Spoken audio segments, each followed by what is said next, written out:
El presidente de la Comisión Nacional de Disciplina Judicial, Alfonso Cajiao, se refirió a la propuesta presidencial sobre una constituyente. Cajiao advierte que no es necesario reformar la Constitución. Presidente, ¿es compatible la comisión de expertos para reformar la justicia con estas ideas de asamblea constituyente? Pienso que sí, el variopinto de la cantidad de personas que estamos sentados en esta comisión creo que puede dar una visión y un aporte muy importante. Usted hace parte de la Comisión de Asuntos Constitucionales. ¿En esa comisión se ha hablado de una asamblea constituyente? Todavía no se ha hablado de constituyente, no. ¿Y usted qué piensa de la propuesta de constituyente que ha planteado el gobierno? Pienso que una constituyente es un mecanismo que está previsto en la Constitución política y en esa medida es lícito hacerlo. Pensamos que hay que esperar porque quienes somos autoridades judiciales tarde o temprano tendremos que ver con el planteamiento de esas reformas. ¿Usted es partidario de reformar la Constitución? No, yo creo que lo que debemos hacer es aplicar la Constitución.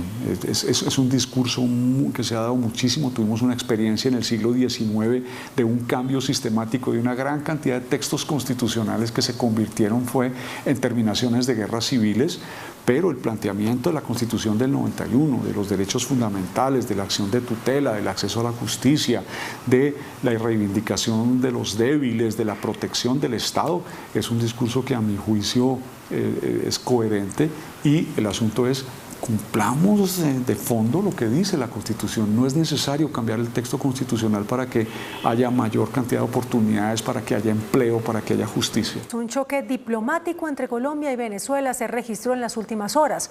La Cancillería colombiana manifestó su preocupación por las dificultades que enfrenta la oposición venezolana para participar en las elecciones en el vecino país. De inmediato, el canciller venezolano Iván Gil reaccionó calificando como una grosera injerencia la posición colombiana. El gobierno colombiano rompió el silencio sobre la situación política en Venezuela y a través de este comunicado la Cancillería mostró su preocupación por el incumplimiento de los acuerdos de Barbados y por las trabas que tuvieron los candidatos de la oposición a la hora de inscribirse. Colombia expresa su preocupación por los recientes acontecimientos acaecidos con ocasión de la inscripción de algunas candidaturas presidenciales, particularmente en lo relativo a las dificultades que enfrentaron sectores mayoritarios de oposición. El documento advierte que la no participación de la oposición puede minar la confianza y transparencia en el proceso electoral que se llevará a cabo el 28 de julio en Venezuela. Las garantías políticas y electorales para todos los actores políticos por igual constituyen un eje fundamental en el marco de la democracia. El comunicado colombiano no cayó bien en el vecino país. El canciller lo calificó como una grosera injerencia. Empujada por la necesidad de complacer los designios del Departamento de Estado de los Estados Unidos, la Cancillería colombiana da un paso en falso y comete un acto de grosera injerencia en asuntos que solo le competen a los venezolanos. Agregó el canciller venezolano que su país ha sido respetuoso de los asuntos políticos colombianos y califica el comunicado de la Cancillería como un acto de mala fe, que además afecta el proceso de normalización de las relaciones diplomáticas, políticas y comerciales entre ambos países. La experta internacional de la ONU, Antonia Urrejola, designada para determinar si hubo obstáculos contra la implementación del acuerdo de paz, concluyó que efectivamente sí hubo obstáculos por parte de la Fiscalía para que la JEP pudiera determinar el proceso de extradición de Jesús Santrich. Las negociaciones en curso. Según la experta de la ONU, entre 2018 y 2022, el contexto político fue hostil al acuerdo de paz. En este contexto, dijo que pudo comprobar obstáculos de la Fiscalía contra la JEP para investigar el caso Santrich. Según la información que recibí, considero que existió por parte de la Fiscalía General de la Nación una obstaculización del procedimiento de la JEP para que tomara una decisión en el tiempo oportuno sobre la garantía de no extradición de Santrich. Según Urrejola, a raíz del asunto Santrich, se reforzó el estigma sobre las personas firmantes de paz, se aceleró su división interna y muchos se vieron obligados a regresar a las armas por esta situación.